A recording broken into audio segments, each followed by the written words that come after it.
Fair and free election జరగాల్సినటువంటి ఒక రాష్ట్రంలో ఇవాళ ఒక రౌడీ రాజ్యం ఇవాళ రేవంత్ రెడ్డి గారి యొక్క నేతృత్వంలో కొనసాగుతా ఉంది.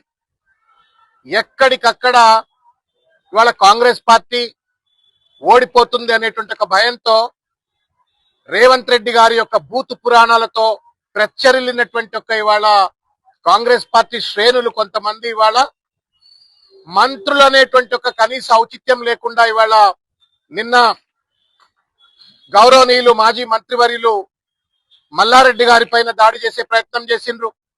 అదేవిధంగా కేతనేపల్లి అని చెప్పిన ఒక మున్సిపాలిటీలో గౌరవనీయులు మాజీ మంత్రివర్యులు హరీష్ రావు గారి పైన దాడి చేసే ప్రయత్నం చేసిండ్రు. సాక్షాత్తు రాజ్యాంగాన్ని కాపాడవలసినటువంటి ఒక స్పీకర్ నియోజకవర్గంలో బీఆర్ఎస్ పార్టీ నుండి ఇనానిమస్ గా ఎలక్ట్ అయినటువంటి అభ్యర్థులను అదిరించి బెదిరించి బుర్కాలు కప్పించి లోపలికి తీసుకెళ్లి విడ్రాల్ చేయించిన పరిస్థితులు. కొడంగల్లో కూడా అదే రకమైనటువంటి ఒక రీతిలో ఒక రౌడీజానికి పాల్పడి బీఆర్ఎస్ కార్యకర్తల పైన నాయకుల పైన ప్రచారాలు చేసుకోనియకుండా ఫేర్ అండ్ ఫ్రీ ఎలక్షన్ జరగకుండా ఇవాళ ఒక విధ్వంసకర వాతావరణాన్ని పోలీసులను తొత్తులుగా మార్చుకొని ప్రభుత్వం అనుసరిస్తున్న తరుణంలో ఇవాళ పెద్దలు మాజీ మంత్రివర్యులు మల్లారెడ్డి గారి యొక్క నాయకత్వంలో అదేవిధంగా రంగారెడ్డి జిల్లా అధ్యక్షులు షమీపూరు రాజు గారు తర్వాత కుత్బుల్లాపూర్ నియోజకవర్గ శాసనసభ్యులు కేపీ వివేకానంద్ గారి యొక్క నేతృత్వంలో ఈరోజు రాష్ట్ర ఎన్నికల సంఘం కమిషనర్ గారిని కలిసి ఈరోజు ఒక విజ్ఞాపన ఇవ్వటం అయింది. వారు చాలా పాజిటివ్ గా రెస్పాండ్ అయినారు.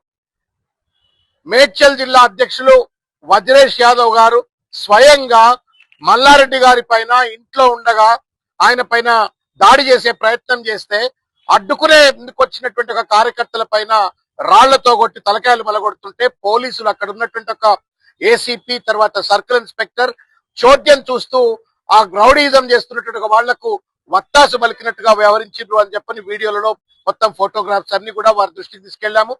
చాలా సానుకూలంగా రాష్ట్ర ఎన్నికల కమిషనర్ గారు రెస్పాండ్ అయినారు.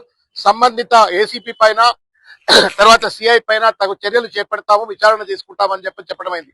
మేము ఒకటే చెప్తా ఉన్నాం, ఇవాళ ఈ రాష్ట్రంలో ఈ ప్రభుత్వం ఇచ్చినటువంటి ఒక వాగ్దానాలను అమలు చేయలేక రౌడీజాన్ని గుండాయిజాన్ని అడ్డం పెట్టుకుని ఎన్నికల్లో మసిబూసి మారడికాయలు చేసి వాళ్ళ దొడ్డిదారిన గెలవాలనే కుట్రపూరిత ప్రయత్నం చేస్తా ఉన్నారు. ఎవరెన్ని ప్రయత్నాలు చేసినప్పటికీ కూడా ప్రజలు ఇవాళ నిటారుగా ఇవాళ ఒక నికార్సైన నిర్ణయం తీసుకొని ఉన్నారు. ఈ ఎన్నికలలో రేవంత్ రెడ్డి గారి ప్రభుత్వానికి కర్రు కాల్చి వాత పెట్టాలా, ఇచ్చిన వాగ్దానాలను అమలు చేయకుండా మోసం చేస్తున్నటువంటి ప్రభుత్వానికి తగిన గుణపాఠం చెప్పాలని చెప్పని ప్రజలందరూ కూడా సంసిద్ధంగా ఉన్నారనే విషయాన్ని తెలియజేస్తా ఉన్నారు.